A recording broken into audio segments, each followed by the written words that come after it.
Personnalités, entrepreneurs, coachs, experts, qui sont-ils réellement? Entre parcours, vécu, émotions, échecs, défis et gloire, il s'ouvre au fil de la conversation sur ABK Radio, l'instant d'une causerie inédite. Au fil de la conversation, les mystères du corps parlant avec Bébel Lagrande. Sur ABK Radio, tous les mardis et les mercredis entre 14h et 15h.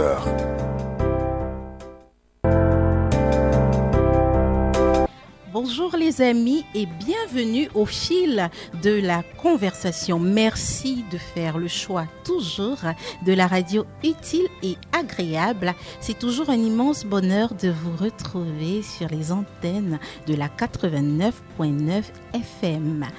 Notre invité du jour, le docteur Henri-René Zambou, Managing Director of Equavet, président de l'ESPV. Il nous dira tout sur son univers, mais je vous dis tout, comptez sur moi. Outre ces échanges, nous ferons un retour dans son enfance, son quotidien, ses échecs, ses gloires et ses défis. Celui qui est cruel envers les animaux devient dur aussi dans ses relations avec les hommes, disait Emmanuel Kant. Peut-on juger le cœur d'un homme par son traitement sur les animaux? Une chose est certaine, les animaux ont leur place dans notre écosystème. Et c'est un homme qui en a fait son cœur de métier, sa passion, qui nous plongera dans cet univers tout au long de cette émission. À la présentation, je suis Bébel Lagrande, accompagnée à la technique par Suzanne Lipem. Retrouvons-nous juste derrière cette petite balade musicale.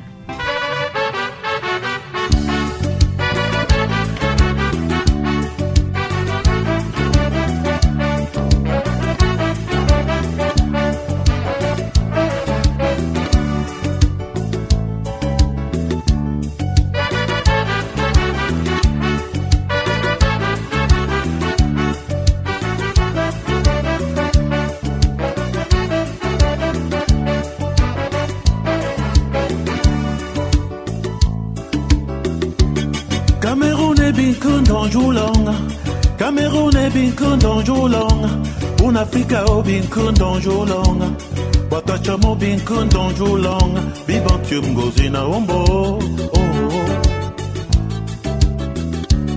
Cameroun est bien kundon joulong, Cameroun est o bien kundon joulong, un Africa o bien kundon joulong, Batachamo bien kundon joulong, Bibantium gozina ombo. Akenda bango bayon zarta, akenda bango bayon zarta, akenda bango bayon zarta, si cha chup gon chup mwe. Il n'est jamais trop tard, il n'est jamais trop tard. Mes amis vont en voiture, mes copains vont en voiture, moi je vais à pied. Il n'est jamais trop tard, il n'est jamais trop tard. Mes copains sont bien logés, mes amis sont bien logés. Je suis sans abri. Il n'est jamais trop tard, il n'est jamais trop tard. Mes amis sont tous partis, mes copains sont tous partis chercher leur bonheur. Moi je suis resté. Je suis le gardien de notre tradition.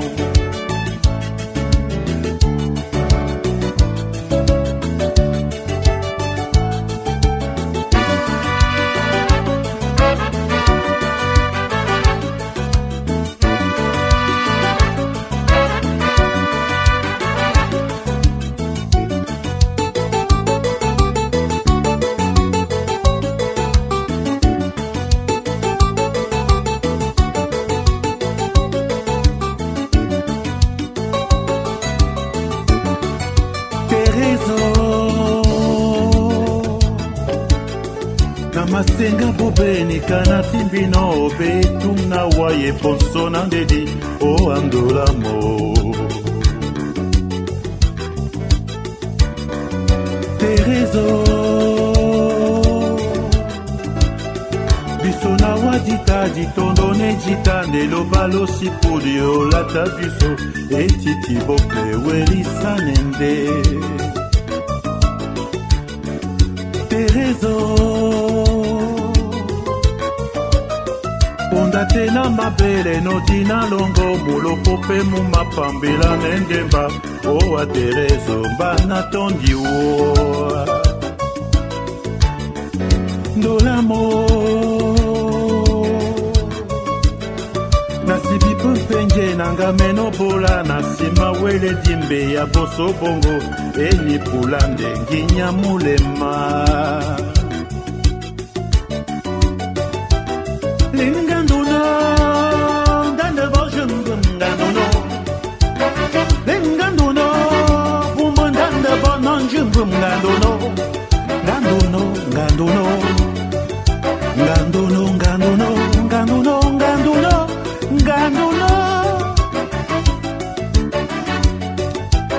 linganduno bumbundande bononjungum ngando linganduno ndakena jungum ngando ma poisson adieu mon zéli vers l'amour s'il me beau s'il me beau s'il me beau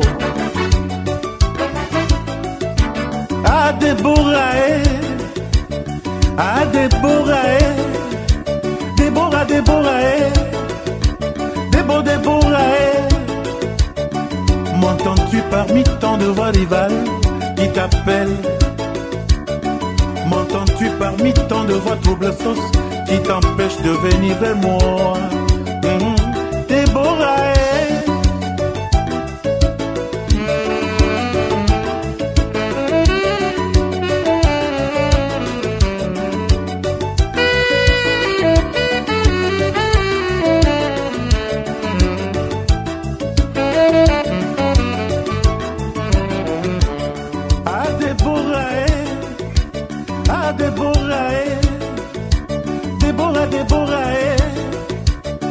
Déboraé, m'entends-tu parmi tant de voix féroces qui t'étouffent?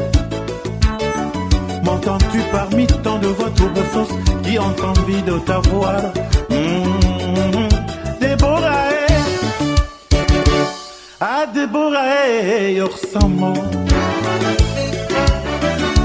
Ah Déboraé, Yorsamo. Déboraé, ah Déboraé, Orsamo. Déboraé, la classe. Ah Déboraé, Orsamo. Déboraé, hey. Ah Déboraé, Orsamo.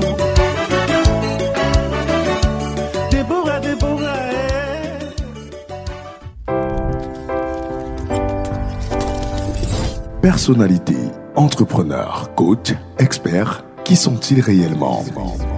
Entre parcours, vécu, émotions, échecs, défis et gloire, ils s'ouvrent au fil de la conversation sur ABK Radio, l'instant d'une causerie inédite. Au fil de la conversation, les mystères du corps parlant avec Bébel Lagrande. Sur ABK Radio, tous les mardis et les mercredis entre 14h et 15h.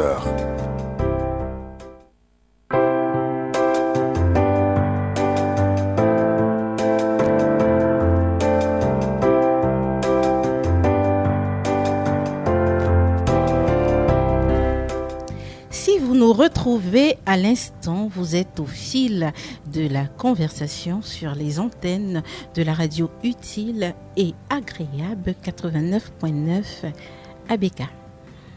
À mes côtés, un invité, Dr Henri-René Zambou, directeur général du groupe Equavet.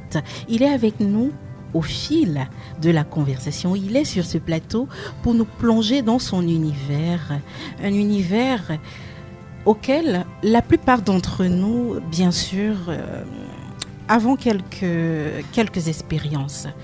Mais sur ce plateau, nous avons un professionnel, un passionné du métier qui remettra les pendules à l'heure et qui nous dira tout sur cet univers. Henri-René Zambou est un vétérinaire formé à l'Institut agronomique et vétérinaire Hassan II, Rabat, Marocco, autour des années 1982. Entre 1982 et 1988. Il est diplômé en DVM en 1988. Il a suivi une formation spécialisée en petits ruminants en 1991 à l'Institut médical tropical d'Antwerp en Belgique. La formation en aviculture de l'Itavi, c'était en 2004 au centre de formation Sidnaco en Israël. On est autour de 2007 sur la commercialisation des produits agricoles. La formation avipole sur la gestion des pondeuses en zone tropicale en 2011 à Rennes et Ploufragan en France et les cours spécialisés sur la santé animale en production avicole. Cours organisés à Dakar par le World Veterinary Education in Production Animal. Alors, nous sommes sur ce plateau avec un spécialiste des animaux. Je vais le laisser se présenter. Bonjour monsieur, bonjour docteur Henri-René Zambou et bienvenue sur les antennes d'ABK Radio. Bonjour Bébel et merci pour l'opportunité que ABK Radio donne à ma modeste personne de décliner qui je suis, de décliner finalement le métier du vétérinaire que je suis et peut-être de répondre aux questions qui surgiront au cours de l'heure et demie qui va suivre. Alors vous êtes au fil de la conversation, je rappelle le principe. Ici nous parlons de tout. Nous parlons de votre univers, mais surtout nous parlons de votre enfance. Est-ce que cette passion est née de l'enfance? Est-ce qu'elle survient seulement au cours de l'adolescence? Quels sont les facteurs qui vous mènent dans cet univers-là? Nous reviendrons là-dessus dans la suite de l'émission. Déjà, surtout que chez moi, il n'y a pas de tabou. Ah, super. Alors, c'est à cœur ouvert. Au thé, café, je n'ai pas demandé. Au thé, café, vin, whisky. Là, l'eau me va bien. L'eau, c'est la vie. Et l'eau, c'est ma vie aussi. Un peu de vin de temps en temps, quand même. Et bon, à mon âge, on dirait une belle coupe de vin, ça fait du bien au cœur. Alors, comment a été la journée, docteur? Alors, une journée, on s'est levé avec beaucoup de pluie sur Douala. Et j'avais mes petits-fils qu'ils devaient amener pour leur tenue de classe. Vous savez, la rentrée s'annonce. Et donc, j'étais à Sable, au lieu dit où on confectionne les tenues de l'école Émergence. Donc, ça nous a pris 2 heures. Puis après, je suis en train de préparer mon rapport. J'ai fait une mission au Congo. Je suis en train de finaliser le rapport. Donc, j'ai eu 1 heure pour continuer de corriger mon rapport. Et puis, tout de suite, il était 13 heures. Il fallait que je vous rejoigne. Oui. Donc, c'est une journée calme. Il n'y a plus de pluie. La température est bonne. Donc, voilà. Alors, comment se passent habituellement vos journées? Alors, mes journées en tant que vétérinaire, c'est des journées compliquées. Enfin, si c'est en semaine, parce qu'en semaine, j'ai un cabinet vétérinaire. Très souvent, la veille, on fait déjà la toilette, c'est-à-dire avant de fermer, on essaie de s'assurer que la clinique est propre et prête à accueillir un patient. Et le lendemain, alors, j'arrivais au bureau avant 7 heures. Parce que je m'étais rendu compte, étant à Bonabéry, que les clients, les propriétaires d'animaux, avaient besoin que je gère leurs plaintes avant d'aller au travail. Bon, maintenant, j'ai du personnel. Je crois que c'est mes assistants qui arrivent un peu plus tôt que moi. Mais quand j'arrive, très souvent, on a déjà, si ce n'est pas des cas de chirurgie déjà calés, On a des étudiants, parce que là, nous formons aussi des étudiants vétérinaires, les doctorants, où nous coachons les vétérinaires déjà diplômés, mais qui sont en stade d'imprégnation. Et donc, nous avons toujours des sujets focaux que nous programmons pour pouvoir les entretenir. Et nous nous faisons surprendre, surtout au niveau du cabinet, par toutes les plaintes des clients qui constituent les cas cliniques ou les animaux qui viennent soit en rendez-vous, soit en première intention pour nous présenter leurs plaintes, après quoi nous procédons aux consultations, au diagnostic et au traitement. Et parfois, la journée, pour l'horloge, ça dure 12 heures ou 24 heures, mais nos journées, parfois, c'est les cas cliniques qui déterminent la longueur de nos journées. Et il peut se faire que ce soit plutôt un client qui veut qu'on l'aide à installer sa bande de poussins. Là, c'est délicat. Notre journée ne prendra fin que lorsqu'on aura fini d'installer sa bande de poussins et qu'on se sera assuré que le démarrage a bien pris.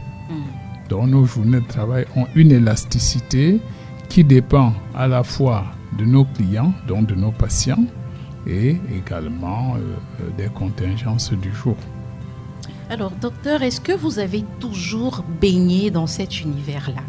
Est-ce que cet univers, finalement, c'est une vocation? Est-ce que ça commence depuis le bas âge? Comment vous vous retrouvez dans cet univers? Alors, je dois d'abord dire que j'ai eu un père qui a travaillé au CEIPS, le Centre d'instruction de production et des études de semences, à la pastorale Tchan. Et c'est un centre où on produisait les semences, donc tout ce qui est produit maraîcher, mais également où on faisait de l'élevage. Les Hollandais produisaient du lait de vache, du beurre, produisaient du fromage à Tchan, à Bafou. Oui. Et notre père étant leur chauffeur, ça fait que tous les coups, nous avions toujours du fromage, on avait toujours du beurre. Donc, on pensait tout de suite élevage. Par la suite, il a continué par élever les poulets et élever quelques chèvres. Et je me rappelle, dans notre contrée, chaque enfant avait sa poule. Et d'ailleurs, pour faire le concours d'entrée en 6e, j'ai dû dire à ma mère, prête-moi 250 francs. On était alors en 1975. Comme ça, quand je vais vendre ma poule, je vais te restituer tes 250 francs. C'est ce qu'elle a fait. Donc, nous ne sommes pas des éleveurs professionnels, mais on est dans une tradition où l'exploitation agricole, c'est à la fois l'agriculture et l'élevage. Maintenant, au fil du temps, j'ai eu également un beau là quand je suis déjà au collège qui fait dans la charcuterie ici à Douala en Dorbon. J'ai été intéressé parce que tout le monde à l'époque aimait les saucissons, c'était très succulent, le museau, le pâté de campagne. Et je me suis dit pourquoi pas aller faire quelque chose dans ce sens. Sauf que rien n'était évident parce que du point de vue des performances, j'avais tout pour faire la médecine. D'ailleurs, j'ai composé l'entrée au CUS, l'unique école de médecine du Cameroun en 1982. Et avant qu'on donne le doctorat et le résultat, une nuit, j'ai eu vent du concours de bourse pour la formation en médecine vétérinaire. Et tout de suite, j'ai dit pourquoi pas médecine. Et puis l'une s'adresse aux animaux. J'ai mes poules. Mon père a ses poules et puis de temps en temps des chèvres. Pourquoi pas? Et c'est voilà, d'un coup de tête, j'ai postulé. Et comme on était parmi les meilleurs au bac à l'époque, on nous a réceptionnés et reçus dans ce concours. Et puis je me suis retrouvé au Maroc pour la médecine vétérinaire. Mais pour dire vrai, si j'avais une passion, c'était de devenir pilote. Ah oui, je trouvais fabuleux comme ça de me retrouver entre le ciel et la terre, donc entre la vie et la mort, avec plus de 300 personnes à ma charge. Oui. Ça me faisait plaisir. Et quand j'ai lu Saint-Exupéry qui dit l'homme ne se découvre quand il se mesure à l'obstacle, j'ai senti que c'était un peu moi. C'est-à-dire, j'aime les challenges. Bon, malheureusement, quand je vais en première C, on ferme la première C au collège Saint-Laurent à Bafou. Oui. Et je ne veux pas quitter ma grand-mère. Donc, je décide de rester, d'aller en première D. Et c'est l'une des choses qui m'ont finalement canalisé à faire plus de biologie, donc à faire la médecine. Et je me retrouve médecin vétérinaire aujourd'hui. Si nous sommes au fil de la conversation, c'est pour parler non seulement de vos émotions, mais aussi aujourd'hui de votre univers. Pourquoi cet attachement à votre grand-mère ? Pourquoi cette difficulté à vous séparer d'elle ? Bon, pour dire vrai, je suis par nature un démissionnaire. Alors, je suis à l'école primaire chez mes parents, oui. à Bakoko. Et puis, je suis fort en classe, de toute façon, major. Et je suis nerveux. Et quand on m'énerve, la personne qui m'accueille le plus, qui sait le plus me ramener, c'est ma grand-mère. Elle est à 2 km, donc quand je m'énerve, je fuis, je m'en vais la retrouver. Oui. C'est déjà ça, et j'avoue qu'elle savait me contenir. Parce que quand je m'énervais, il fallait du temps pour que je revienne tout doucement. Et donc, au fil du temps, je commence par démissionner de l'école qui est à proximité de notre maison parce que j'estime qu'on ne m'enseigne pas bien. Là, on est en 1974. Et je vais à 3 km parce qu'on m'a dit qu'il y a deux enseignants qui enseignent très bien. Oui. Tout le monde en parlait dans le village. J'ai dit non, il faut que ces gens-là soient aussi mes enseignants. Donc, ils démissionnent et quand ils démissionnent, je sais qu'on va rentrer me taper. Je prends mon certificat de radiation à l'école. Donc, je sais aussi que mon refuge, si c'est mauvais, c'est la grand-mère. Maintenant, après, je suis reçu au CEP et j'échoue le concours d'entrée au lycée de Tchang. C'était l'unique école non payante. Les parents disent, bon, là, il n'y a pas d'argent, tu vas redoubler le cours moyen 2 et en attendant l'année d'après, voir si tu peux réussir l'entrée au lycée. Sauf que je me dis, mais il y a problème. Si je perds une année, ça me coûte quelque chose. Oui. Or, il y a le collège Saint-Laurent de Bafou qui est à proximité de la maison de ma grand-mère, curieusement, que j'aime bien. Et donc, un jour, je demande à ma mère, il reste un concours, il dit, s'il te plaît, prête-moi 250 francs, je vais aller faire le dernier concours du collège. Je ne lui ai même pas dit que c'était pour faire le concours. Je ne vous coupe pas, mais c'est quand même extraordinaire d'avoir un enfant à cet âge-là qui a le cœur assez grand pour comprendre tout ça. C'est-à-dire que là, vous réalisez qu'une année, c'est énorme. Oui, parce que j'ai raté le CEP en 73, 74. Oui. Ayant été major pour aller au cours moyen 2, j'ai trouvé qu'il y avait quelque chose qui n'allait pas. Moi, je n'étais pas... J'étais un gagneur. À l'école, j'étais major. Donc, moi, je n'ai pas compris que je puisse échouer. Et ma conclusion a été claire. Si ailleurs on a réussi, c'est que notre directeur ne nous a pas bien enseigné. J'ai pris ma décision quand papa est parti au travail. Et malheureusement, quand je vais justement à 3 km, l'année d'après, j'ai réussi au CEP, mais je rate le concours d'entrée au lycée de Tchang. Mais le dernier concours que je vais faire pour ne pas avoir à redoubler la classe du cours moyen 2, c'est l'entrée au collège Saint-Laurent qui est à proximité de ma grand-mère. Donc, en y allant, je sais que je vais habiter avec ma grand-mère, que j'aime bien. Oui. Et cela s'est fait. J'ai réussi avec une bourse de 7 000 sur une scolarité qui coûtait 21 000. Donc là, c'était un piège que j'ai tendu aux parents parce qu'ils se disaient pauvres, ils ne pouvaient pas payer la scolarité. Et donc, en leur disant, j'ai réussi, j'ai eu une bourse de 7 000. Et d'ailleurs, quand je l'ai dit, c'est à l'oreille de ma mère, et puis je me suis enfui parce que je savais que le père allait être furieux. Il ne savait pas où trouver 14 000 pour compléter. Mais quand je l'ai dit, la mère était plutôt contente. Je ne sais pas, elle a dû convaincre son mari pour dire non, il faut que cet enfant aille au collège. Et voilà, je crois que c'est là le début de ma vie au finish. Parce que ayant démissionné au Comoin 2 après avoir échoué, j'ai rejoint un directeur, Guilavon Gustave, Sylvie. Vraiment, je lui tire un coup de chapeau. S'il est mort, je souhaite que Dieu l'accueille chaleureusement quelque part.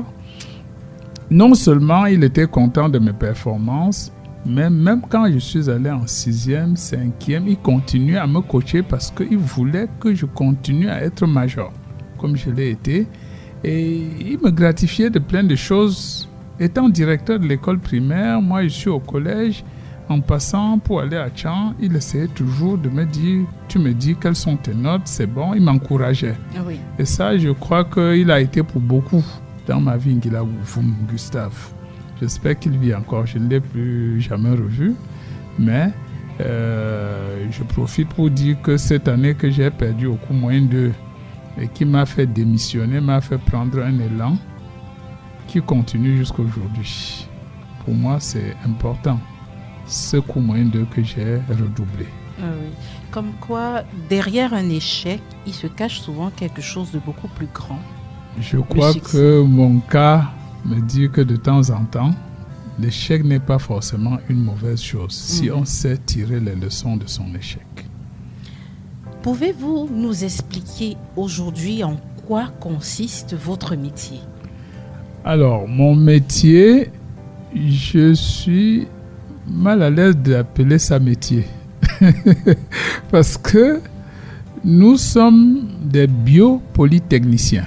Le vétérinaire n'est pas seulement un docteur, donc un médecin qui soigne, mais il est un biopolytechnicien, c'est-à-dire quelqu'un qui s'occupe de la vie des animaux, de la vie des hommes et de l'équilibre de l'écosystème dans toutes ses dimensions. Alors, on nous a souvent pris comme des soigneurs d'animaux. C'est vrai que la médecine vétérinaire, c'est la science, c'est la médecine qui consiste à s'approprier des prérequis pour être en mesure non seulement de diagnostiquer les pathologies animales, mais aussi de les soigner.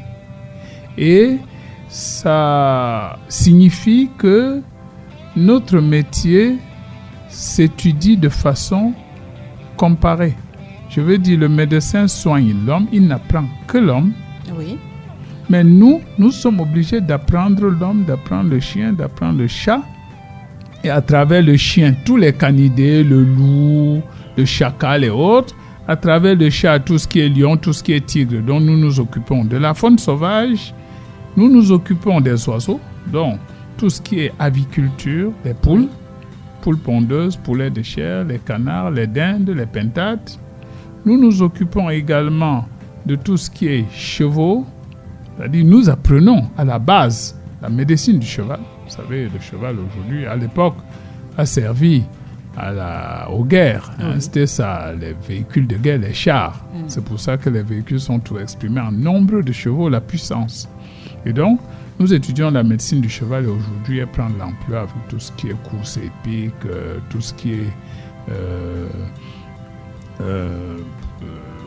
PMU, et puis tout ce qui est équitation. C'est vrai que ce n'est pas très développé chez nous. Il y a quand même des clubs. Et puis, nous nous intéressons à la médecine de production, c'est-à-dire tout ce qui est porc, tout ce qui est vache laitière, tout ce qui est bœuf de production de viande.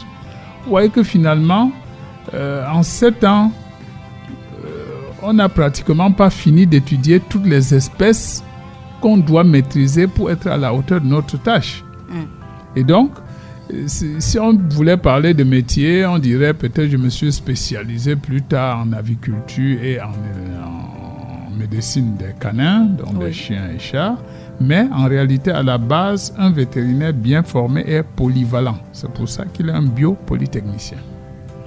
Et en plus, vous savez que même si on dit que la vie humaine n'a pas de prix, la vie animale a un prix. Donc, au-delà de la simple médecine, nous sommes obligés de nous plonger dans tout ce qui est économie de la production, parce que vous n'allez pas imaginer soigner un chien à 1 million de francs quand la valeur marchande du chien, c'est 100 000. Donc, à un moment donné, on est obligé de dire au propriétaire, mais voilà, votre poule, sa valeur marchande, c'est 2500. Oui. Pour la traiter, il faut peut-être 3000. Donc, c'est anti-économique. Et ça, c'est des outils de prise de décision pour le propriétaire de l'animal. Donc, voilà un peu, on est des biopolytechniciens qui sauvent les vies animales, y compris les animaux sauvages, parce que vous savez que ces animaux participent de l'équilibre de l'écosystème. D'ailleurs, je rentre du Congo où je ne mettais un focus que sur la santé de la faune sauvage. Ça intervient aussi dans le tourisme, bien sûr, les zoos, les parcs, les jardins zoologiques et autres. Et au-delà de la santé animale, nous sommes en amont de la santé humaine. Vous savez, beaucoup de maladies, vous avez encore à l'esprit la COVID-21, oui, ou d'autres maladies, la tuberculose, la brucellose, qui ont pour origine l'animal.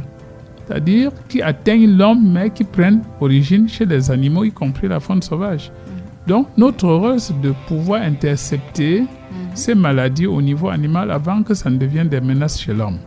Et c'est pour ça que le vétérinaire, au Cameroun, c'est plus le vétérinaire de la fonction publique qui exerce l'inspection sanitaire vétérinaire, c'est-à-dire l'inspection des denrées alimentaires d'origine animale et halieutique.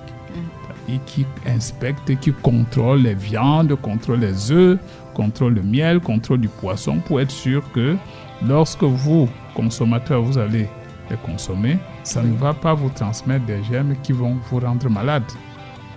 Ça, c'est le volet concernant l'homme. Et puis, il y a aujourd'hui le fait qu'il s'établit un équilibre entre les propriétaires d'animaux, surtout les chiens, les chevaux, et l'homme. Ce qui fait que parfois, quand l'animal est malade, le propriétaire lui-même l'est. Et donc, il arrive souvent que lorsque nous soignons l'animal, c'est même le propriétaire que nous sommes en train de soigner. Et donc, vous voyez que ça, c'est l'implication. Alors, un vétérinaire doit être apte à pouvoir gérer la psychologie de celui qui ramène son animal. Mais il n'a pas de choix.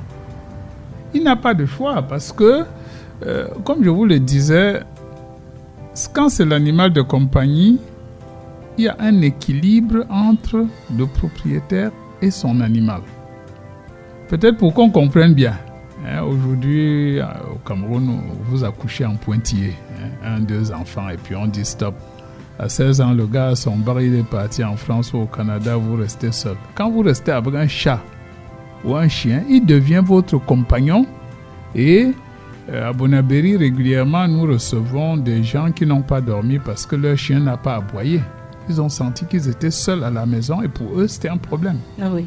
Oui. Nous accueillons des dames qui, à minuit, vous appellent, vous disent « Mon chat ne miaule plus, je lui ai donné son pâté, il n'a pas pris. » Et donc, pour nous, cet équilibre qui fait finalement le quotidien du propriétaire de l'animal est fondamental pour sa vie.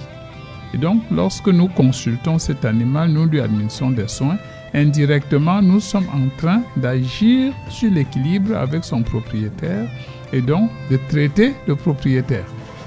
Quelqu'un qui a une ferme de 1000 poulets, s'il a des mortalités, c'est toute une économie qu'il redoute, qui va s'écrouler. Donc même là, il n'est pas en santé. Vous savez, l'OMS définit la santé non pas seulement comme l'absence de maladie, mais comme un état de bien-être physique, physiologique, psychologique. Et donc, si un propriétaire de poulet ou de porc a une baisse de performance dans sa ferme, chute de ponte, des animaux, baisse de la prolificité des truies qui n'accouchent plus ou qui traînent à être enceintes, à ce moment-là, il n'est pas à l'aise, il vient vers nous, nous consulter, mais là, derrière se cache toute une économie qui est en train de prendre un coup. Et donc, pour nous, il est malade et il faut le soigner. Et quand nous réussissons à résoudre son problème au niveau de la ferme, en réalité, il est à l'aise, il peut se pavaner partout en disant « je suis grand éleveur oui. », mais c'est parce que derrière, il est content des performances de sa ferme. Alors, vous l'avez évoqué tout à l'heure, il faut gérer la psychologie de celui qui a un animal domestique ou celui qui fait plutôt dans l'élevage. Pour le cas des animaux domestiques, Est-ce que vous avez une anecdote à nous raconter? Alors, plusieurs. Je vais être honnête, j'espère que je ne suis pas dans cette anecdote parce que Non. moi, également, je suis d'ailleurs déjà arrivée dans votre centre. Il y a quelques années, j'avais un chat. D'ailleurs, tous ceux qui me connaissent bien connaissaient mon chat. Le chat. Connaissaient mon chat et connaissaient mes petites habitudes avec lui. Et malheureusement, il avait été suivi pendant longtemps dans le centre. Et effectivement, vos collaborateurs, je pense, avaient la difficulté de me canaliser, de me calmer parfois. Et aussi, bien sûr, la charge de la vie de mon chat, parce que j'appelais en permanence. J'étais tout le temps au téléphone pour prendre des nouvelles, et même à la fin, lorsque mon chat s'en va, je pense qu'ils m'ont accompagné pendant un bon moment. Ils ont essayé de m'accompagner, ils m'ont proposé un autre chat, ils m'ont calmé. C'est la petite histoire. Donc oui, je me reconnais un peu dans tout ça. Alors, première histoire, voilà une dame qui s'amène. Oui. Elle a un chat. Le chat a des problèmes. Sauf que quand je consulte, je trouve que son traitement va durer. Elle n'a pas d'argent, mais elle veut que son chat vive. Je lui dis, bon, à ce moment-là, concilier les deux, c'est compliqué parce que moi, je peux encore m'amuser à donner un service. Oui. Mais au moins, le médicament, c'est importé, vous devez le payer. Alors, elle pleure, elle me dit, je me suis mariée, j'ai fait 7 ans sans concevoir. Pendant que j'étais seul, ma belle-sœur m'a offert ce chat. Donc j'ai du mal à le voir mourir. Entre-temps, elle a eu un enfant. J'ai du mal à le voir mourir. Je dis, mais bon, moi, je ne peux offrir que le service que le vétérinaire est en mesure d'offrir. Maintenant, vous ferez votre part. Alors, on a réussi à sauver son chat. Et j'ai compris pourquoi elle était si attachée à ce chat. Parce que le chat lui a permis de traverser une période délicate où même son ménage pouvait prendre un coup. Ah oui.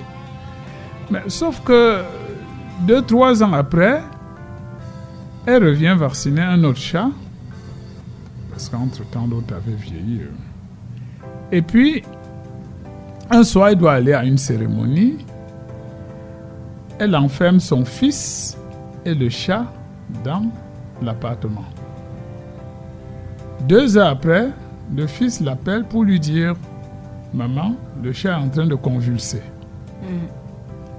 Elle revient rapidement, elle est essoufflée, elle m'appelle, elle ramène le chat. Je trouve que le chat a des problèmes qui font penser, parce qu'en première intention, ce n'était pas évident, qui font penser à l'électrocution. Et c'est donc en enquêtant, j'ai d'abord cru que c'était une intoxication au départ. En première intention, elle dit non, il était enfermé, il n'est pas sorti, on contrôle sa nutrition. Et puis, c'est à la fin que je me rends compte qu'en allant à la cérémonie, elle avait laissé son chargeur de téléphone branché sur le secteur électrique.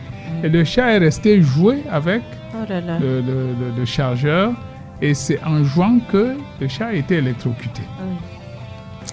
Après la phase de pleurs, on l'a ramené. Bon, j'avoue que l'électrocution, ce n'est pas une maladie du vétérinaire. Normalement, c'est la Sonel qui maîtrise bien comment on gère les électrocutions. Mais au bout de 4 mois et demi, je ne savais pas qu'elle allait tenir. On a pu ramener le chat, tout est OK. Je crois que le chat vit encore aujourd'hui. Et donc, pour nous, c'est quelque chose d'important. C'est important, ça, c'était la première anecdote. La deuxième, c'était le général Douala Massango, paix à son âme. Oui. Il ramène 2 bichons d'Afrique du Sud. Et puis, il arrive, il se rend compte que les bichons sont en train de faire des diarrhées.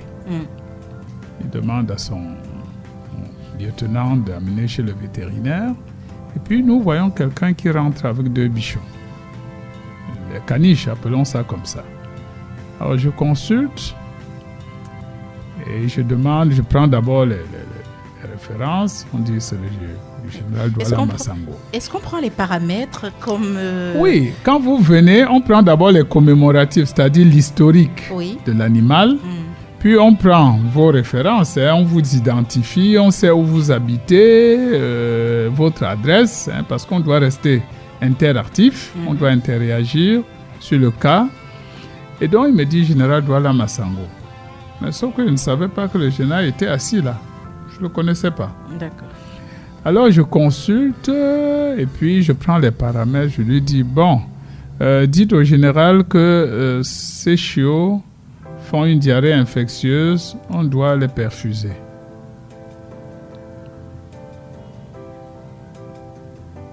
Il me regarde, mais il ne dit rien. Parce que moi, je ne connaissais pas le général. Bon, il avait du mal à me dire, le voilà qui est assis devant toi. Et puis, j'ai entendu quelqu'un dire, bon, allez-y. Bon, allez-y veut dire, vous le faites et nous allons supporter les frais.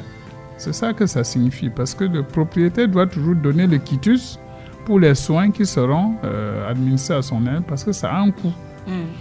Et donc, ma fille, qui est mon infirmière, tout de suite, on a préparé la table et puis hop, on a la perfusion. Je vois le général qui est un peu...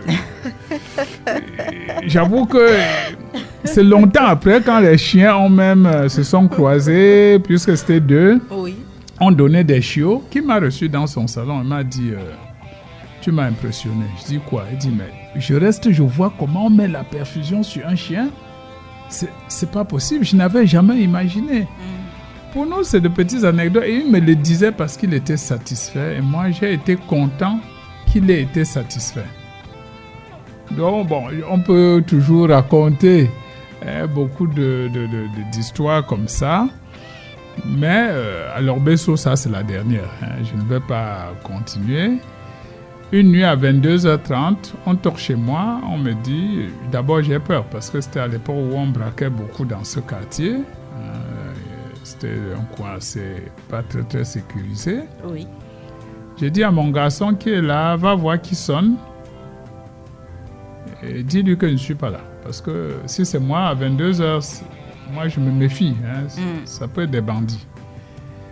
Quand il est sorti, je me suis dit non, il vaut mieux que moi je sorte. Je sors, je vois des gens qui traînent un chien qui est en train de saigner. Les bandits ont tiré sur lui.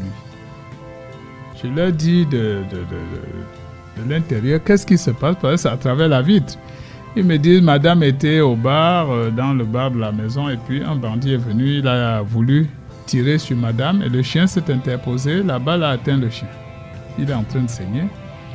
Tout de suite, je suis interpellé par mon devoir, parce que nous, c'est d'abord la vie de l'animal. Il faut sauver les animaux. Je suis allé, j'ai pris ma trousse et tout de suite, j'ai arrêté l'hémorragie. Et puis j'ai fait quelques soins, des infections de la plaie. Je ne pouvais pas suturer tout de suite. Je leur ai dit le matin à 7h, je suis là.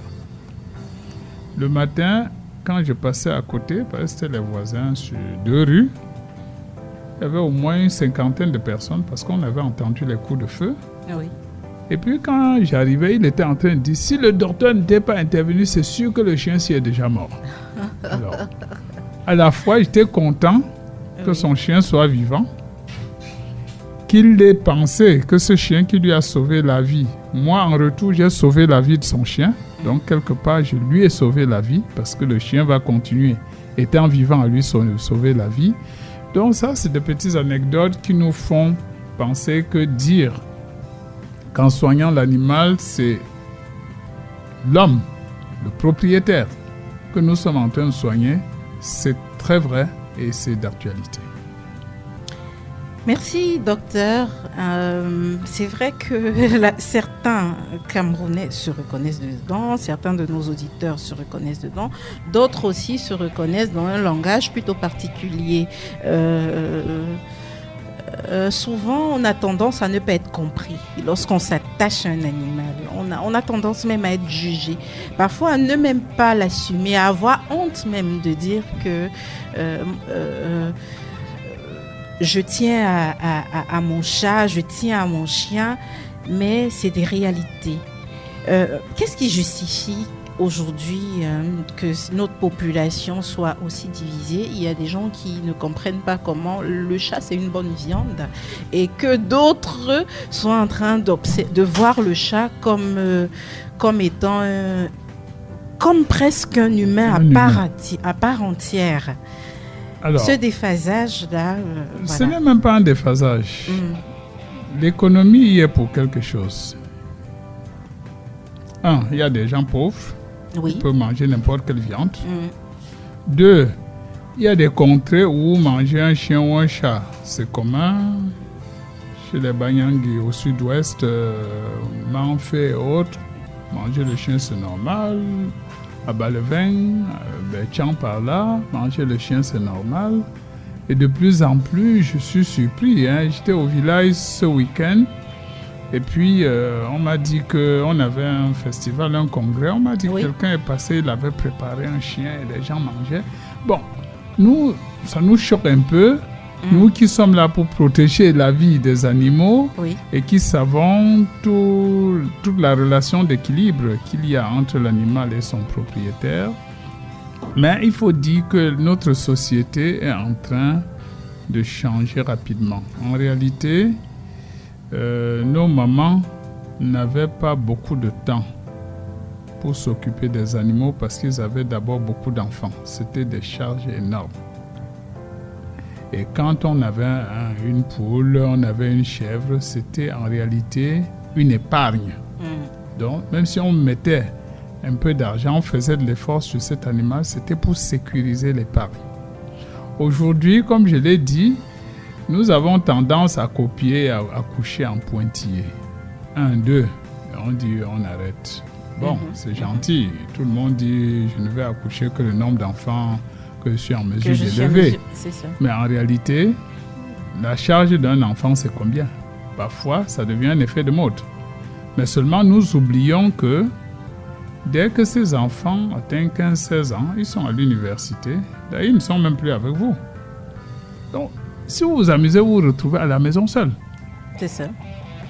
Et s'ils vont en Europe ou au Canada, comme on est devenu l'antichambre du Canada, pour beaucoup, vous vous retrouvez seul, tout simplement. Il vous faut un compagnon. L'homme n'est pas fait pour vivre seul. L'histoire de Robinson Crusoe avec ce chien qu'il a adopté, qu'il a appelé Vendredi, nous en dit beaucoup. Et donc, quand on prend un chien, au départ, ce chien peut être un chien de gardiennage parce qu'il vous sécurise. Mais à la fin, ça devient le partenaire là, qui, en aboyant, vous donne l'impression que vous n'êtes pas seul et vous n'êtes pas seul. Quand vous lui donnez à manger, c'est presque comme si vous donniez à manger à un enfant parce qu'en réalité, vous n'avez même plus d'autre choix. Maintenant, au Cameroun, la mode, c'est que tout le monde veut avoir un bichon, les chiens de salon. Les chiens de salon, c'est justement des chiens qui sont faits pour des gens d'une certaine classe qui veulent vivre comme ça avec un animal ou le chat. Au-delà du fait que le chat aide certains à lutter contre les souris, il y en a qui ont des chats et qui veulent le voir miauler, venir flairer leurs pieds et tout, être capable de temps en temps de dire j'ai acheté le pâté de mon chat et sentir qu'il est en train de dépenser pour son compagnon. Tout comme il y en a qui achètent des croquettes, qui achètent du saucisson pour leurs animaux et ils sentent qu'ils ont fourni un effort en compensation de ce que l'animal de compagnie est en train de leur fournir aussi. Gardiennage, compagnonnage. Et donc, ce compagnonnage, malheureusement, est devenu irréversible. Parce que de plus en plus, la proportion des chiens de salon que nous recevons actuellement est importante, très importante.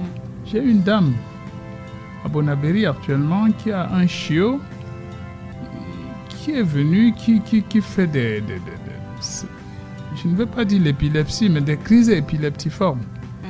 Parce que son fontanelle n'était pas fermé. C'est un autre cas un peu litigieux que nous sommes en train de gérer. Mais elle est tellement attachée à ce chiot que nous, on est obligé d'être à son chevet pour nous assurer que ce chiot non seulement sera vivant, mais ne fera pas tout le temps des crises épileptiformes. Ouais, donc, on est dans une dynamique irréversible. Et malheureusement, ce que nous conseillons aux gens, c'est en prenant un chien de salon, que nous sachions que nous sommes dans un compagnonnage qui va se vouloir sécuriser et qui a forcément des implications. Parce que si le chien, comme celui d'un contemporain dont j'étais le nom, a eu un cancer, quand je suis allé, il fallait opérer, j'ausculte le cœur, je me rends compte qu'il y a une arythmie cardiaque, et donc il y a de fortes chances que si j'anesthésie le chien, il peut mourir. Sauf qu'il demande au monsieur, ce chien, qu'est-ce qu'il représente pour vous? Monsieur dit, il ne représente rien pour moi. La mère dit, il a l'âge de mon dernier enfant. Et le dernier enfant est là, dans la concession. Alors, je n'ai pas opéré ce chien parce que s'il mourait, j'allais créer une crise, un problème chez le dernier enfant. Oui. Donc, vous voyez, il y a beaucoup de choses que nous gérons. Vous parliez de psychologie. Nous sommes obligés de gérer la psychologie de l'animal, déjà, et de gérer la psychologie du propriétaire de l'animal pour nous assurer que l'équilibre voulu et entretenu est effectivement réel. Oh là là, nous sommes au fil de la conversation et je sens que je suis au fil des émotions parce que ça me plonge, ces histoires me plongent encore dans des souvenirs aussi. Hein. Comme je disais tout à l'heure avec mon chat.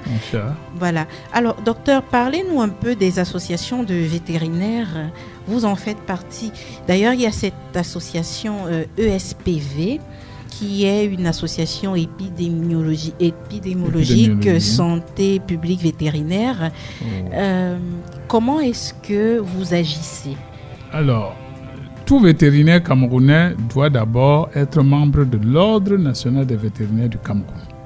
D'accord. Donc, c'est la première association. Moi, je suis membre de l'Ordre national des vétérinaires du Cameroun. Pendant plus de 20 ans, j'ai été représentant régional du littoral, chargé de la communication de l'ordre. Donc, j'ai dû prendre ma retraite. J'ai estimé que j'ai déjà fait ma part, que les autres continuent. Oui. En 2022. Donc, désormais, je préfère être consultant. Si on me sollicite pour des problèmes ordinaux, je peux donner mon avis en tant que quelqu'un qui a quand même fait 40 ans de terrain.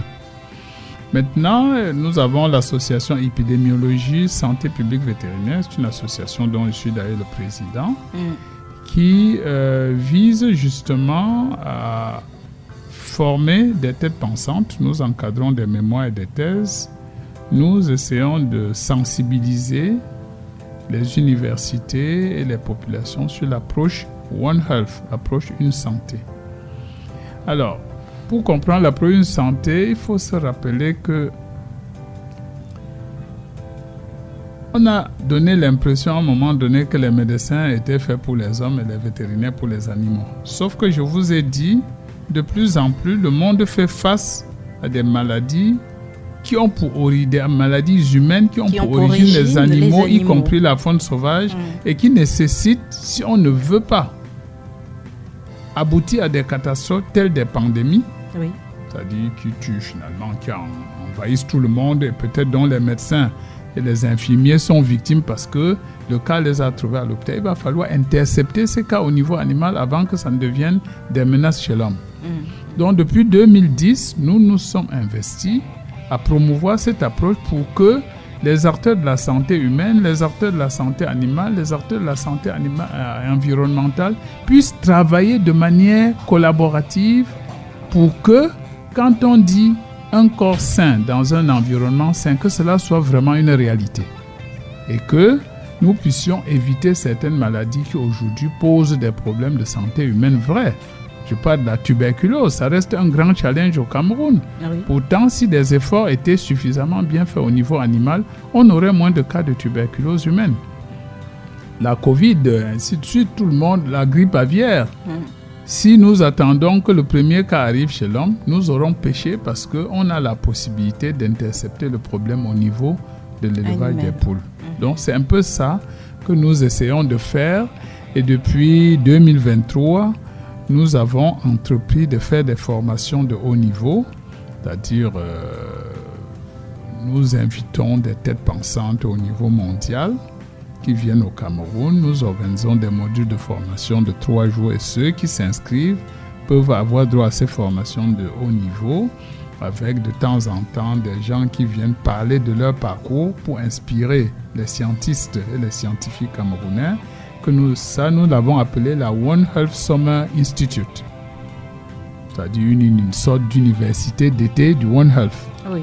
Et là, nous sommes à la 2e édition qui va arriver bientôt. On a fait la première formation et nous sommes contents parce qu'au Cameroun, de plus en plus, nous entendons parler des Master One Health. Je vois, il y a un qui va ouvrir à Yaoundé bientôt. Oui. Il y a un autre à Tchang qui va ouvrir. Donc, le concept est en train de prendre corps. Et comme dans mon parcours, j'ai élaboré le programme camerounais de lutte contre les zoonoses, dont les maladies transmissibles des animaux à l'homme, et vice-versa, en 2011-2012, nous sommes également contents que le programme zoonose soit fonctionnel et que le Cameroun soit l'un des pionniers comme driver de cette approche Une Santé. Donc c'est un peu ce que l'association épidémiologie santé publique vétérinaire fait, où tout le monde peut être partie prenante. Ce n'est pas une histoire de vétérinaire, c'est une histoire de médecin, une histoire de statisticien, de communicateurs. J'imagine que vous êtes des communicateurs parce que tout ce qu'on a, si on ne communique pas bien, on ne l'aura même pas du tout. Vous savez, on a souvent oublié dans les écoles de médecine, dans les écoles vétérinaires et d'ingénierie de parler communication. Pourtant, c'est la communication qui tire tout vers l'avant. Donc voilà un peu. Bon, maintenant nous avons la World Poultry Science Association, oui. C'est-à-dire l'Association mondiale des sciences avicoles. Je suis d'ailleurs le trésorier de la branche camerounaise. Ça va faire déjà trop de postes. Donc, je fais partie de plusieurs associations, y compris des associations du village. Des tontines, et puis des associations élites de notre village. Et pour nous, c'est important parce que avant d'être des scientifiques, on est d'abord des Camerounais, on est d'abord, le nous sociologique commande qu'on se retrouve. On ne peut pas parler de collaboration pour sauver des vies alors qu'au niveau social, on ne collabore pas avec son voisin. C'est ça. Donc pour nous, c'est une logique qui devrait permettre de travailler de manière collaborative pour pouvoir vivre sainement dans son environnement. Quelles sont les aptitudes qu'on doit avoir en tant que vétérinaire? Aujourd'hui, nous n'observons plus beaucoup une médecine individuelle où l'accent est mis sur l'animal en particulier, comme on le disait tout à l'heure, mais plutôt une médecine de groupe qui est une médecine préventive et parfois même prophylactique, aidant les fermiers. Maintenant, pour le cas d'un fermier, il pourrait bénéficier d'un plan de stratégie contre les animaux, contre les maladies que les animaux peuvent attraper. Aujourd'hui, lorsqu'on a une ferme, est-ce qu'on peut bénéficier de ce type de plan-là? En réalité, c'est vrai que ce que je dis, on n'aime pas beaucoup, mais je le dis. Les gens n'aiment pas que je dise que le monde entier a basculé en 2 temps. Au départ, lorsqu'il y avait la variole, le monkeypox revient, la variole des singes revient chez l'homme là. Lorsqu'il y avait la variole à l'époque, lorsqu'il y avait la peste humaine à l'époque, le monde était encore axé sur la médecine pour la santé. C'est-à-dire, on luttait de manière préventive. Et on avait dans nos pays ce qu'on appelait les grandes endémies.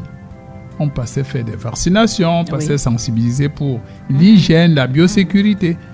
Malheureusement, à un moment donné, le monde entier, sous le joug des lobbies, a migré sur la médecine pour la maladie. C'est-à-dire, si vous tombez malade, c'est pas grave, il y a le médicament. J'avoue que ça, c'est comme une sorte d'erreur dans laquelle le monde entier est tombé. C'est vrai que les lobbies pharmaceutiques ne doivent pas beaucoup aimer que Etienne Soya-Danga, mais c'est la vérité. Et donc, il a fallu, avec l'avènement de la Covid et du monkeypox qui est ambiant, les maladies émergentes et réémergentes aujourd'hui, que le monde comprenne que on n'a même plus envie ni besoin d'attendre les maladies à l'hôpital. Parce que si la Covid arrive à l'hôpital, même le médecin ou l'infirmier est déjà mort. Donc, on a intérêt à prévenir, à intercepter au niveau animal ou au niveau de l'environnement avant que des problèmes de santé chez l'homme ne deviennent, de manière à ce que si ces problèmes arrivent au niveau humain, que ce soit des cas erratiques. Et donc, ceci dit, en médecine de groupe, quelqu'un qui a son troupeau de bœuf, ou bien sa bande de poulets, ou bien sa bande de porcs, mais si vous attendez traiter tout le temps, vous n'arriverez pas. Il vaut mieux faire un plan de prophylaxie, et cela passe par l'audit de la ferme. On essaie de voir tous les contours au niveau hygiénique, au niveau des installations, au niveau des équipements, au niveau du personnel, pour savoir à quel niveau il peut y avoir des failles qui entraînent l'apparition des problèmes sanitaires. À la suite de ces audits, on met maintenant, sur la base de la région dans laquelle la ferme se trouve, en fonction des dynamiques, des maladies qui se trouvent dans cette zone, on élabore un plan de prophylaxie et on invite le propriétaire à mettre en œuvre ce plan de prophylaxie pour pouvoir éviter que ces animaux ne tombent malades. Et pour la petite histoire, chaque fois qu'on traite en médecine vétérinaire, en dehors des traitements préventifs, c'est le signe qu'on a échoué quelque part, qu'il y a eu un break quelque part. Et chaque traitement dans un élevage de production vient réduire le bénéfice de l'éleveur. Et s'il le savait ainsi, il peut bien comprendre que consulter un vétérinaire pour élaborer un plan stratégique de développement de la ferme avec un plan de prophylaxie, ça, c'est quelque chose qui peut être gagnant pour la ferme. D'accord. Merci, docteur. Mais maintenant, évidemment, si un vétérinaire vous dit qu'il doit être seul, expert en chevaux, expert en bœuf, expert en porc, non, ça, il ne faut pas exagérer. Oui. On peut avoir des compétences, on peut développer. Quand vous avez lu mon CV, vous avez vu que j'ai fait beaucoup de formations en poulet, des expertises en poulet, j'ai fait des formations en marketing des productions agricoles, j'ai fait des expertises en petits ruminants, mais je ne peux pas prétendre être expert en tout. Par conséquent, aujourd'hui plus que jamais, et surtout au Cameroun, qui est le continent, comme vous l'appelez désormais, on a pratiquement tous les écosystèmes, donc tous les types d'animaux et d'élevage, les vétérinaires sont plus que jamais appelés à travailler de manière collaborative, à former des sortes de consortiums, des sortes de cabinets d'associés, pour que chaque expertise vienne aider la structure à pouvoir se développer. Mais si chacun vient ouvrir son cabinet, ça c'est évident que ça ne va jamais aider à l'expansion de la structure. Docteur, est-ce qu'on vous a déjà ramené des animaux qui, comme vous le dites si bien, on ne peut pas être expert partout, c'est-à-dire des animaux qui ne répondent pas à votre domaine? Bien sûr.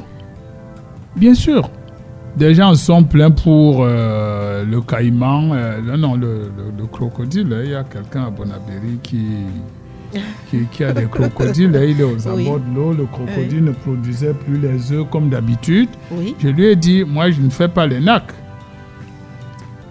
Je ne fais pas la médecine du crocodile, je ne la maîtrise pas.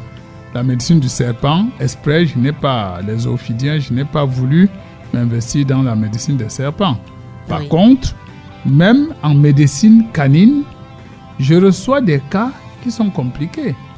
Si un cas nécessite, comme le cas de ce chiot qui fait de l'épilepsie, enfin des crises épileptiformes, non, ça je comprends bien que j'ai dû appeler ma consoeur de Bonapriso pour dire voici un cas, on a travaillé de manière collaborative.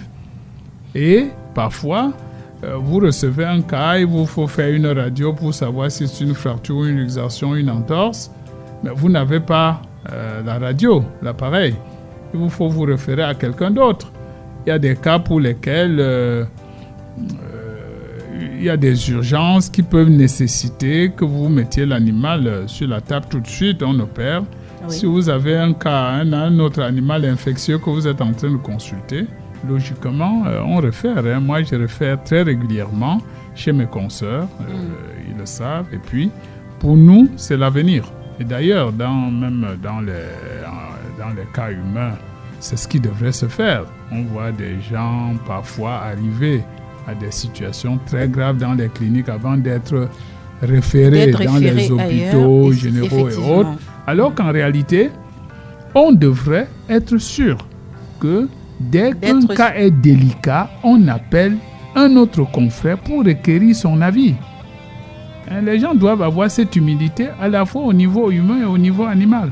Si tel est qu'on veut sauver les vies humaines et les vies animales. Mais malheureusement, dans la pratique courante, c'est quand c'est désespéré qu'on envoie aux urgences de tel hôpital. Oui. Pourtant, on ne perdait rien à dire, le cas m'a dépassé, on peut faire quelque chose. Docteur, avez-vous des animaux de compagnie? Si oui, on peut savoir. Je dois dire que en 2008-2009, enfin jusqu'en 2015, j'avais 8 chiens.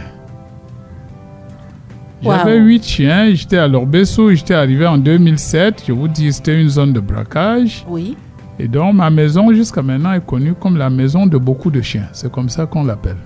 Parce que ça aboie dans tous les sens. J'avais Krusty qui était le caniche, le bichon frisé qui alertait dans des cas favorables. J'avais Tux qui était un Rottweiler.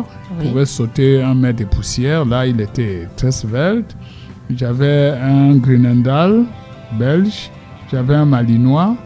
Et j'avais des croisés, Labrador, berger allemand. Donc, bon, moi, c'était d'abord la sécurité. Actuellement, je n'ai que 2 bergers, un mâle et une femelle. Oui. Parce que déjà, tous mes enfants sont pratiquement partis. Ça, pour que je m'en occupe, moi qui aussi suis entre 2 avions, là, c'est compliqué. Oui. Donc, je n'ai plus que 2 chiens. Là, ils sont là pour le gardiennage. Ramsès est là, Tux est là, on joue. Même les petits-enfants, les petits-fils, ils aiment bien dire Tux. Donc, votre animal de compagnie préféré, on va dire que c'est le chien. C'est le chien. C'est vrai que j'aurais bien aimé avoir aussi un chat par là, mais vous savez que le chat, à la fois, il est doux et tout, mais mes chiens tuaient le chat systématiquement. Oh là là. Ce qui fait que la cohabitation n'a jamais été facile. Moi, je préfère les chats. Tu préfères le chat, mais ce que je dis, les femmes aiment bien les chats, mais je crois que quand vous êtes avec le chat, ça demande une certaine hygiène. Quand vous touchez le chat, parce que vous savez que les crottes de chat peuvent transmettre la toxoplasmose qui peut vous poser des problèmes dans la grossesse, mettre au monde des enfants mal formés. Oui. Et donc, nous disons compagnonnage, oui, mais un compagnonnage sécurisé. Et en plus, il est arrivé qu'on trouve des enfants qui font des réactions, des sortes d'allergies au poil du chat, on en a vu, et qui font donc des réactions asthmatiformes. Je dis ça, c'est des crises asthmatiformes. Donc, quand c'est le cas, nous soustrayons tout de suite, on demande de soustraire le chat de l'environnement immédiat de l'enfant. Ah là.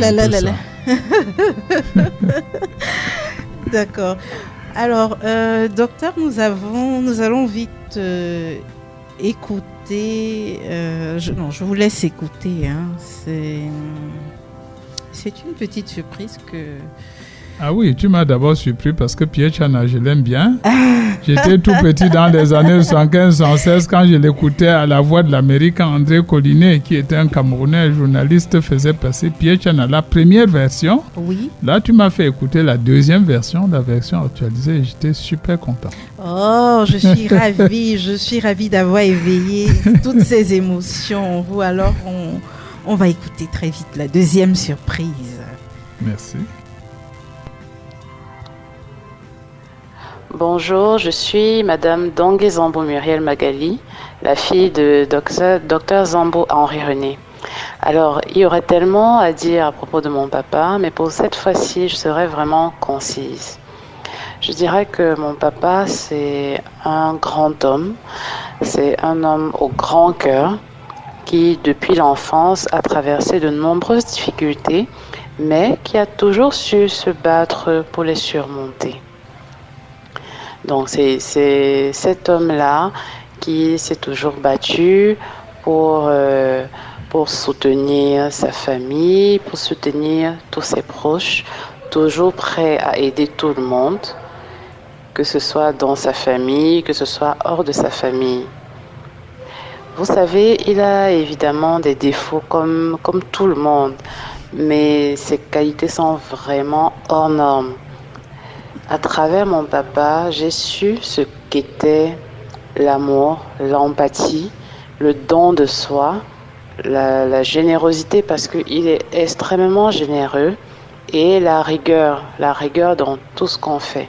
Parce que lui, lorsqu'il bosse, c'est vraiment avec beaucoup de rigueur parce qu'il veut toujours obtenir le meilleur résultat possible. Il veut toujours donner le meilleur de lui-même dans tout ce qu'il entreprend.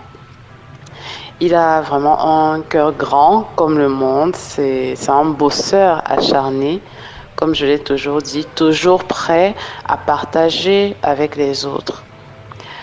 Donc enfin, je dirais qu'il est clairement un modèle pour moi dans tous les sens du terme et je suis tellement reconnaissante qu'il soit mon père. Merci. Non, là, tu m'as eu.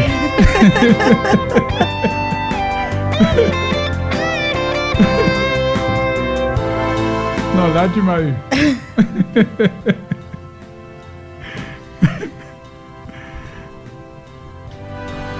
Incroyable.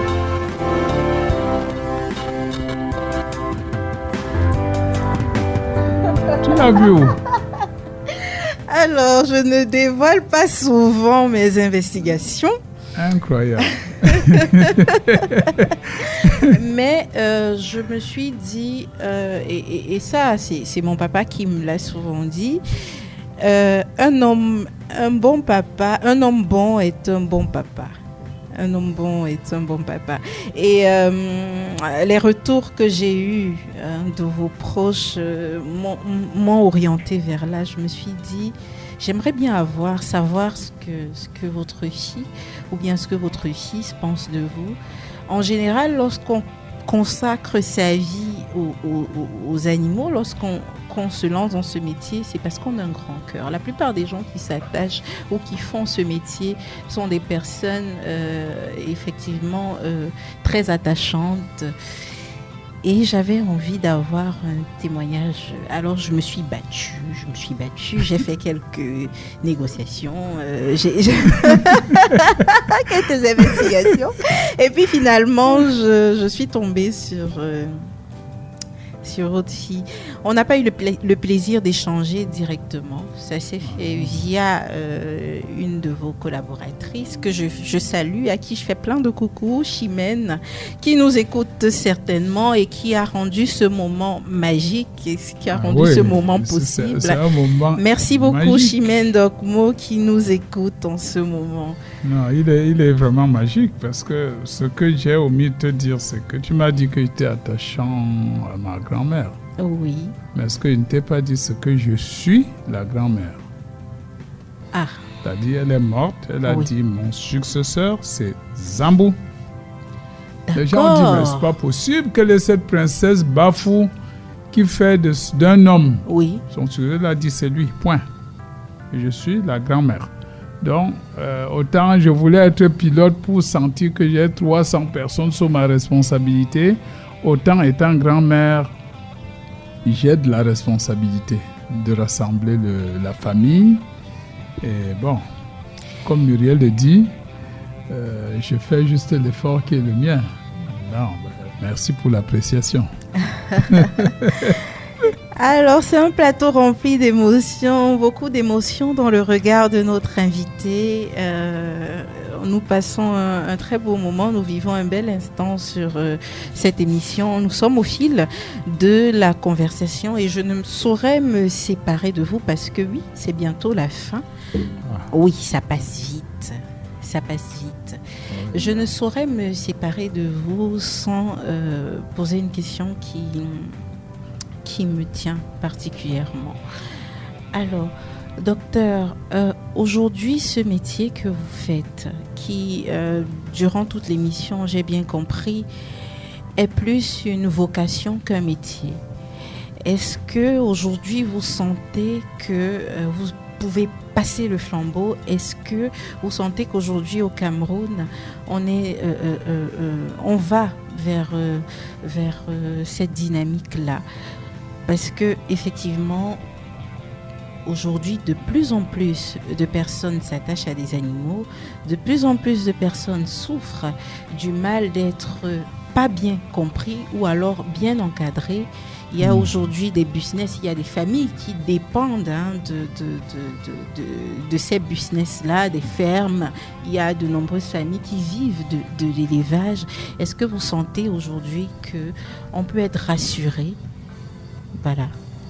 Ok, merci Bébel. J'allais dire que les Américains disent If you love animals, surely that you shall love humans. Si tu aimes les animaux, sûrement tu dois aimer les hommes. Pour eux, c'est clair. C'est pour ça que d'ailleurs, certains donnent plus de valeur à l'animal qu'à l'homme. Mais ceci dit, je vous ai dit d'entame que j'étais un démissionnaire. C'est un terme qui choque. Mais en réalité, autant j'ai démissionné à l'école de mon école pour aller ailleurs, autant je vous ai dit qu'à l'ordre des vétérinaires, j'ai pris ma retraite déjà. Donc je n'attends pas dire que je suis trop vieux ou que les gens me disent écoute, tu es vieux, dégage. Et je vous ai tantôt dit qu'à travers l'association ESPV, à travers le cabinet, nous formons des doctorants, nous encadrons en clinique. C'est-à-dire nous formons ce qu'on peut appeler la relève.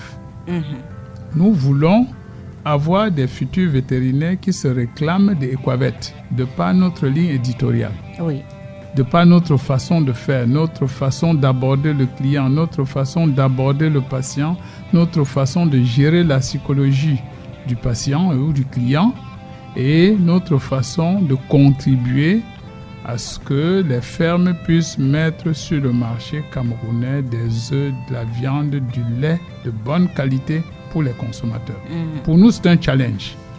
Et toute notre bataille maintenant, c'est de capitaliser l'expérience que nous avons.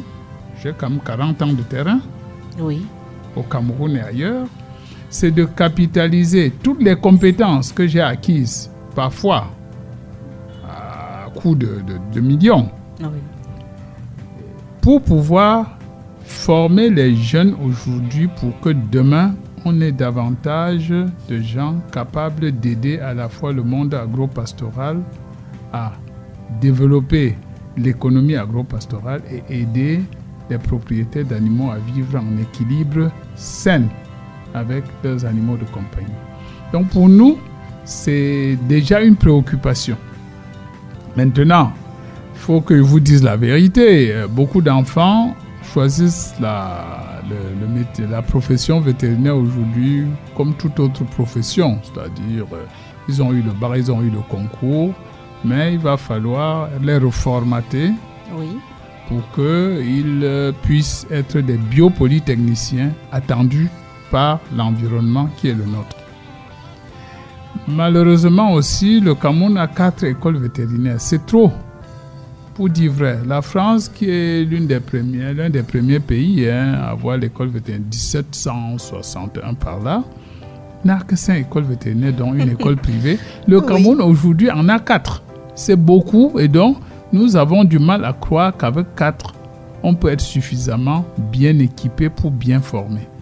Et donc, nous appelons les jeunes à bien recevoir les prérequis à la base et à choisir des cabinets de renom pour pouvoir accompagner leur formation pratique pour, à la sortie, être en mesure d'offrir le service vétérinaire de qualité attendu par les propriétaires d'animaux et les propriétaires de fermes. Merci, docteur. Quel est votre mot de fin? Mon mot de fin, alors, dans la même logique, j'ai passé beaucoup de temps, et c'est pour le regretter, à vouloir mutualiser les vétérinaires du littoral. Oui. Malheureusement, c'est toujours beaucoup d'individualisme et ils n'arrivent pas à mutualiser leurs efforts. Pourtant, nous ne pouvons pas parler de l'approche une santé, de la collaboration pour offrir des services de haut niveau sans mutualiser les efforts. Je ne l'ai pas encore réussi, mais j'ai quelque chose sous la main. D'ici peu, je vais je vais prendre une clinique en Europe, ramener ici pour faire des formations post-doctorales de spécialisation technique pour que les gars viennent payer, bien se former pour acquérir des compétences vendables. Comme ils n'arrivent pas à collaborer, ils vont certainement se débrouiller à se former dans leur poche. Donc voilà mon mot de fin et je devrais remercier ABK Radio. J'avoue que je vous découvre aujourd'hui avec beaucoup de satisfaction. J'ai passé plus de 20 ans à être acteur, animateur, interviewé de plusieurs radios de la ville et même télé. Mais je suis content. Vous avez commencé cette émission par Il n'est jamais trop tard. Et j'imagine que c'était choisi à souhait. Et je crois que pour moi, c'est peut-être le début avec ABK. Oui. Et ça me plairait bien s'il y a un sujet d'intérêt pour lequel vous avez besoin de mon éclairage. Oui. Je serai tout à fait partant et disponible. Merci beaucoup, docteur. Merci d'avoir fait briller ce plateau de mille feux par votre présence. Merci de nous avoir plongés dans cet univers-là. Merci d'avoir apporté des éclaircies à toutes nos questions.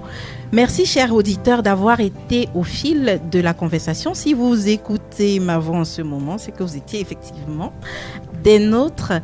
Merci à Suzanne Lipem qui a assuré à la mise en onde.